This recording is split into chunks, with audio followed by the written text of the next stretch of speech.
Okay, vlog, please, please, please ignore my hair.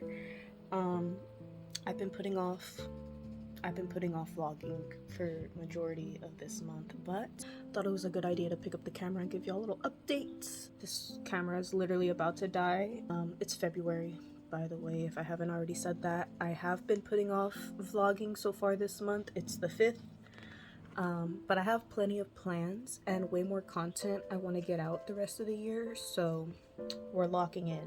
January was a lot. As for this morning, I did some of my morning routine. I did my yoga stretches, and you know, I'm gonna just carry on with my day. But there's some DIYs that I want to get to just to like help me declutter.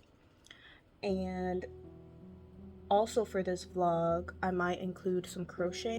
I'm currently crocheting some roses for Valentine's Day, and if I do film myself crocheting that, like, I'll go ahead and show y'all everything I've done so far. And then another thing I do want to film for this vlog, I keep looking over here because I have my list on my dry erase board.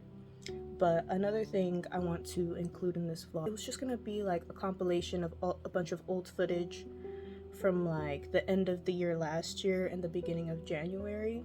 There was just some cool things here and there that I thought y'all might enjoy that I want to include in a vlog. So I'm gonna get to work, I guess. Enough procrastinating. I'll see you in a bit with better hair.